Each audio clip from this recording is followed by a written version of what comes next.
Tahu dong udah pakai jas gini, joget gini. Lagunya apa? Opo ora eman duit. Buka CD, jas. Ini Gangnam Style dong. Orang Korea nih ceritanya nih, PSY. Yoi. Orang Korea tuh enak ya kalau nyapa tuh mirip-mirip sama orang Bandung. Orang Bandung juga kalau nyapa tuh ramah gitu. Orang Korea kalau ketemu orang lain, annyeong gitu ya. Kalau orang Bandung, enak orang Korea nih. Tapi nyapa dulu dong sama popis-popis yang di rumah. Kenalin, saya PSY dan Anda sedang menyaksikan Penting Gak Penting. Dibilang penting ya enggak, dibilang enggak, ya penting.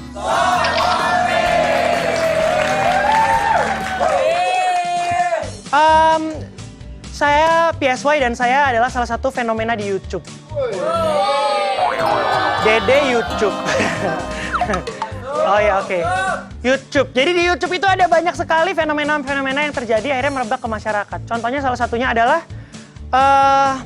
Ice Bucket Challenge. Nah, ada yang tahu nggak Ice Bucket Challenge? Jadi sebenarnya itu gerakan amal awalnya. Kemudian orang-orang itu semua dari kalangan atlet, artis, pemain film, pokoknya itu mereka melakukan Ice Bucket Challenge. Misalnya gini, saya menerima tantangan dari temennya siapa untuk melakukan Ice Bucket Challenge. Terus dia ambil ember yang isinya air sama es gitu ya. Disiramin ke kepalanya, jret gitu. Kalau udah selesai dia nantangin temennya yang lain gitu. Tapi ini bahaya, bener. Ini bahaya karena ada temen gue cedera parah setelah dia melakukan Ice Bucket Challenge. Pas diambil waktu esnya dituang kepala ternyata bukan es biasa tapi eskalator. Gede banget.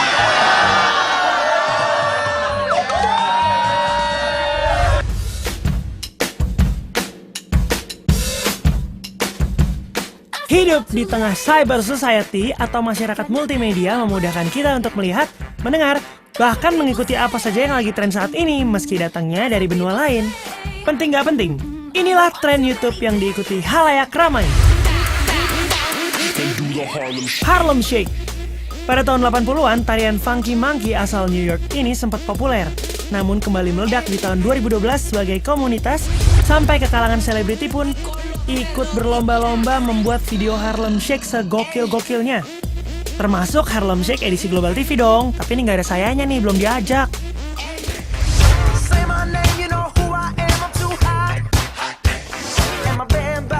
Flash mob. Pernah lihat orang menari satu persatu, terus makin banyak, jumlahnya makin lama, di jalanan ibu kota, di mall, di stasiun kereta, di bandara. Nah, itu namanya flash mob. Diperkenalkan pertama kali di Manhattan pada tahun 2003 sebagai ajang promosi sebuah butik bergengsi. Sejak itu, flash mob menjamur dan diikuti di berbagai negara. Ice Bucket Challenge. Ini juga gak kalah seru nih. Bayangin, badan lo diguyur sama es batu satu ember. Itu semriwing pasti ya. Tujuan awalnya adalah untuk kampanye pengumpulan dana bagi anak-anak penderita ALS atau penyakit saraf motorik. Bukan cuma ngetren, Ice Bucket Challenge juga tergolong aksi sosial loh. Gangnam Style. Terakhir, demam joget kuda nyentrik yang sukses mendunia. Apalagi kalau bukan... Betul, Hesti klepek-klepek. Nggak, Gangnam Style. Ya kan? Padahal awalnya tren ini dibuat untuk menyindir para pengunjung di sebuah jalan bernama Gangnam di Korea Selatan yang selalu berdandan pol-polan. Tapi lama-lama akhirnya jadi lucu ya video klipnya. Jadi ada juga tuh video yang sempat gue lihat di YouTube dan itu ngetop banget. Nah ini sering digunakan orang-orang untuk hal-hal yang spesial, misalnya ngelamar gitu ya. Jadi ada di YouTube tuh satu cowok, dia mau ngelamar, terus udah romantis gitu, tiba-tiba dia panggil 20 temennya untuk ngedance bareng bikin flash mob. Hey, gitu kan, lagunya pakai lagu Bruno Mars. What think I wanna marry you, flash mob 20 orang rame banget. Padahal dia cuma mau ngelamar kerja. Aneh banget. Gak penting. Ada lagi nih, gara-gara si PSY ngetop nih kan, Gangnam Style. Padahal jogetnya cuma joget apa? Gaya menunggangi kuda. Ada artis lain di Indonesia ikut-ikutan, pengen bikin sensasi supaya ngetop, dia ikut bikin tarian gaya menunggangi kuda juga, tapi tetap nggak ngetop. Karena yang ditunggangi kudanya kuda catur, kecil banget nih.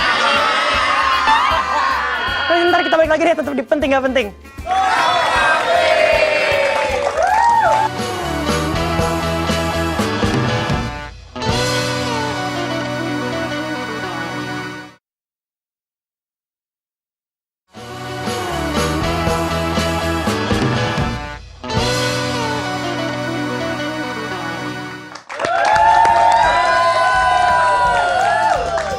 Karena gue udah bukan artis Asia lagi, gue udah jadi artis internasional sekarang.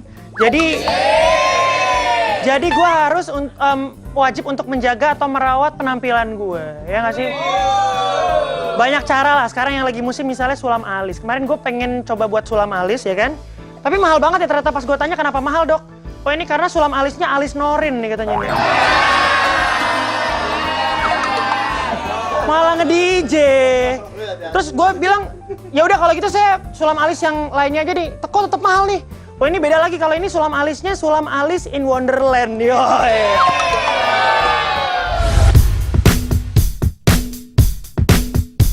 Tren kecantikan wanita. Pakar psikologi bilang wanita itu jenis manusia yang paling sulit untuk dipahami. Contohnya nih ya, sampai rela cobain beraneka ragam tren kecantikan yang aneh-aneh kayak gini nih. Sulam alis. Oh Adinda, alismu bagai semut beriring, begitu kata peribahasa. Makanya jangan kaget kalau para wanita itu pengen banget alisnya perfect, sempurna. Tidak terkecuali dengan mengambil jalan sulam alis. Sulam alis dapat bertahan 3-5 tahun dengan tarif rata-rata 2 juta rupiah. Jadi setelah 3-5 tahun, alisnya kemana? Meresap ke dalam kulit.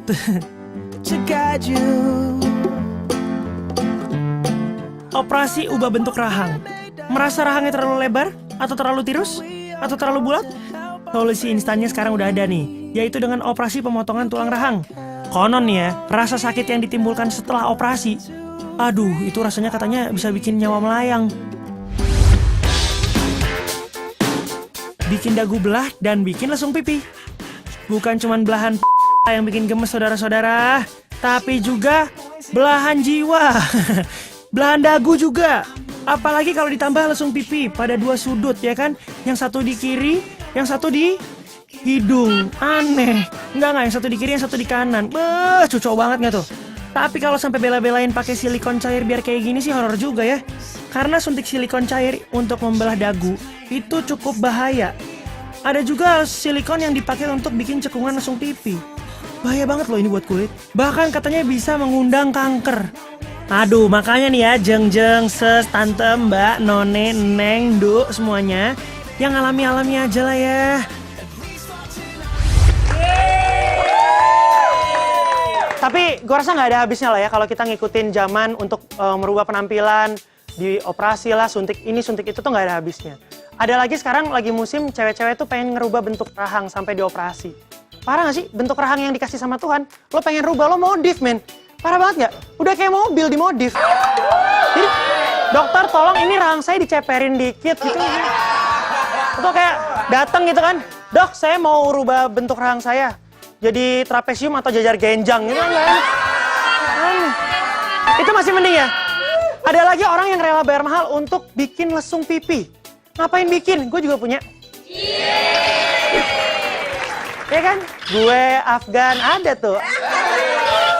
Gue sama Afgan sama-sama punya lesung pipi. Jangan-jangan gue jodoh. Gue jodoh sama mantannya Afgan, mau di Ayunda. Udah tuh, pokoknya kita nggak boleh lah ya. Kita harus mensyukuri. Menurut gue sih kita harus mensyukuri apa yang dikasih sama Tuhan. Baik itu jelek ataupun nggak cakep, ya kita harus mensyukuri itu. Jelek sama nggak cakep apa bedanya ya? Yaudah, jangan kemana-mana, tetap di penting, gak penting.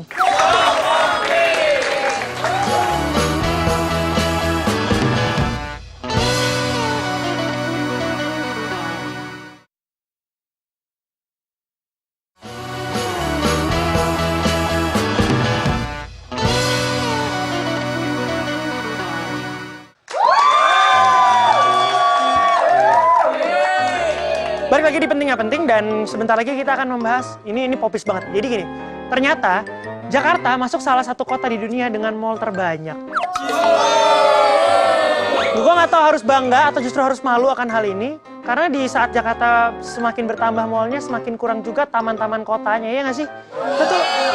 Kita tuh harus perlu punya ruang terbuka publik gitu loh, kayak misalnya buat jogging gitu. Lo nggak mungkin jogging di mall gitu kan. Sekarang mungkin orang cuma nge-gym doang di mall gitu. Males banget. Dan ada mall semakin banyak mereka bersaing menjual konsep gitu. Misalnya ada mall di Jakarta yang ada perosotannya, tahu kan ya? Di daerah Senayan. Daerah Senayan tuh ada mall yang dulu jualannya tuh wah ada perosotan tertinggi katanya. Gue cobain datang ke sana, bener tinggi banget. Itu mulai perosotannya tuh dari lantai paling atas, lantai 7. Dia perosotan terus nanti mendaratnya di perut bumi. Jauh banget. Gitu. Dikit-dikit nge-mall ya. Namanya juga zaman konsumtif ya. Pas lagi libur, sebagian besar keluarga kerap menghabiskan waktunya di mall.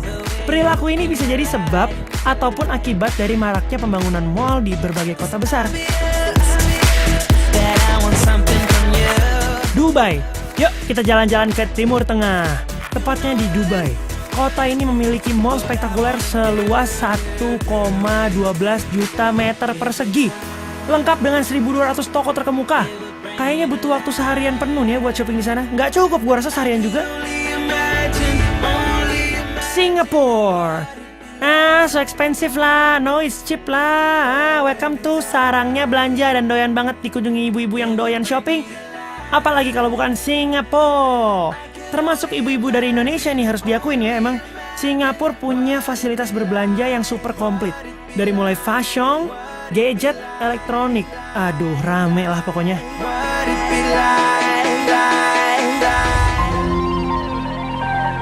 Hong Kong. Pastikan dompet Anda siap terkuras kalau berpelesir ke Hong Kong. Pasalnya, deretan surga belanja siap diserbu para shopaholic. Non-stop setiap harinya.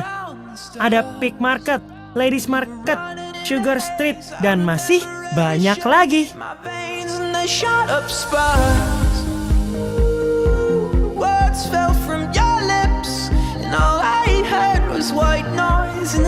Jakarta, kotaku indah dan megah. Ibu kota kita juga dicap sebagai kawasan komersil terpadat di dunia. Jumlah mallnya udah melebihi batas ideal perbandingan jumlah penduduk. Coba bayangin, nggak kurang dari 170 mall berdiri megah. Walah, pantesan taman kotanya makin dikit. Pantesan kalau pacaran cuma ke mall doang, nggak bisa pacaran di taman lagi. Jalanannya juga tambah macet. Adik saya belum bayar uang sekolah. Ibu saya sakit-sakitan. Nggak nyambung ya. Jadi jangan ngaku anak mall sejati kalau belum hatam semua kota dengan mall terbanyak tadi.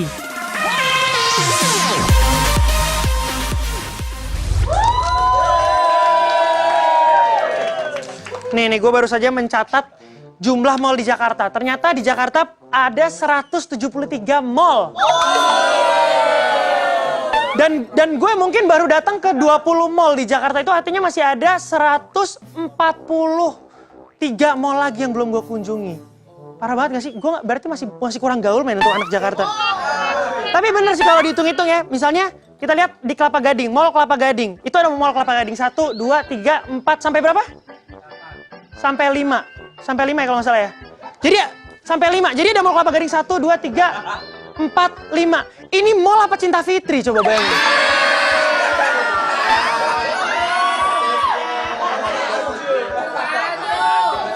Ini jangan-jangan kalau diterusin nanti ada Mall Kelapa Gading season Ramadan. Aneh banget kan. Terus nama-nama mall tuh seragam lah. Kalau nggak belakangnya Square, City, Village, apalagi? Plaza, bener Plaza. Pokoknya namanya gitu aja dan namanya sosok disingkat. Biasanya yang pakai City tuh disingkat. Misalnya gini, Kuningan City disingkat Kunci, ya kan? Gandaria City disingkat Ganci. Yang kasihan Banten City disingkat Banci.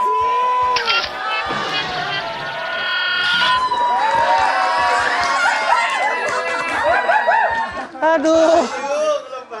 Ya udah, pokoknya jangan kemana-mana. Tetap di penting nggak penting, dibilang penting ya enggak, dibilang enggak ya penting.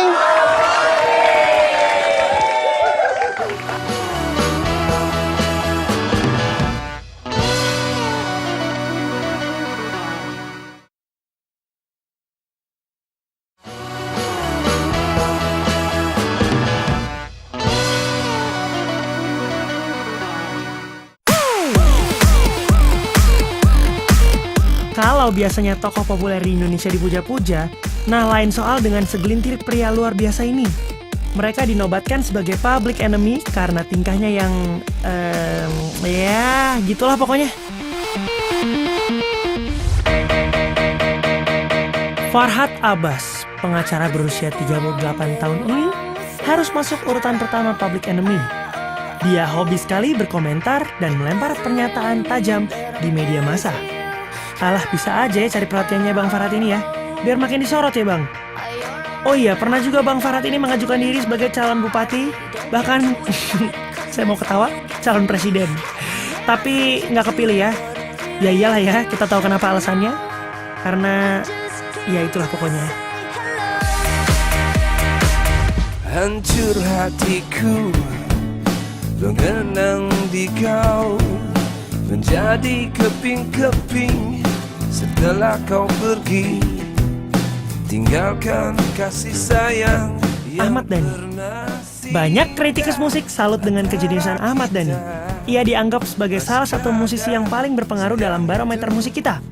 Tapi tidak sedikit juga yang merasa gerah melihat tingkahnya di depan publik. Mulai dari isu aroganitas Bung Dhani menghadapi band-band asuhannya, sampai perihal cinta segitiga antara Ahmad Dhani, Maya Estianty, dan Al Ghazali, oh bukan, dan Mulan Jamila. Vicky Prasetyo. Setelah Zaskia Gotik patah hati, Vicky semacam tak kehabisan akal untuk tetap bertahan di dunia hiburan.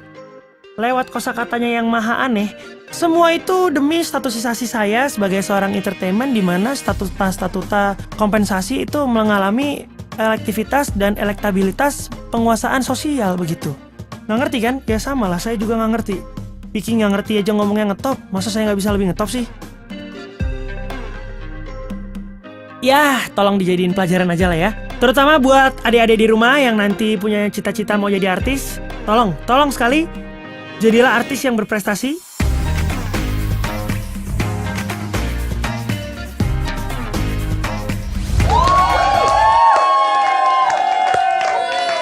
Gue gak habis pikir ya, ada orang yang memang hidupnya dihabiskan untuk membuat orang lain benci sama dia. Jadi dia seneng gitu kalau jadi public enemy. Lo tau public enemy gak? Public enemy itu adalah musuh publik. Jadi bisa dikatakan kalau musuhnya banyak ya bisa dibilang dia public enemy. Misalnya Farhat Abbas deh ya.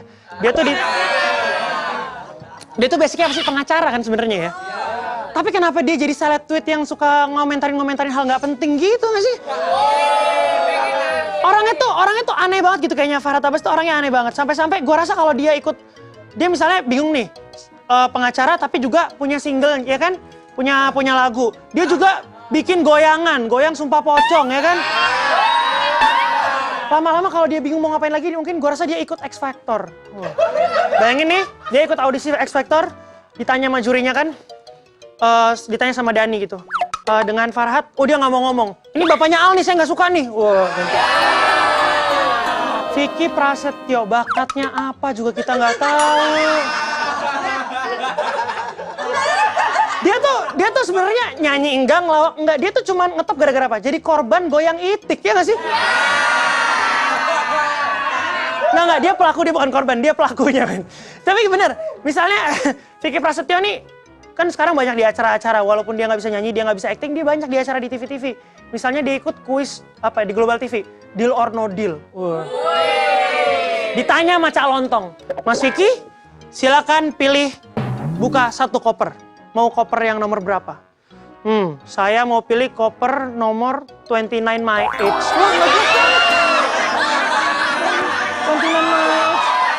Jadi kayaknya ada acara lain setelah ini yang harus tayang ya kan.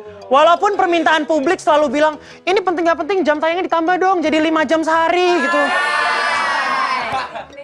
Tapi kan kita pengen sebenarnya buat terus ada buat popis di rumah, cuma nggak bisa. Abis ini bakal ada acara lain yang tetap seru juga, walaupun seruan ini sih sebenarnya. Jadi jangan lupa nonton terus Penting Gak Penting di jam yang sama cuma di Global TV. Saya Joshua Herman pamit undur diri. God bless. Bye.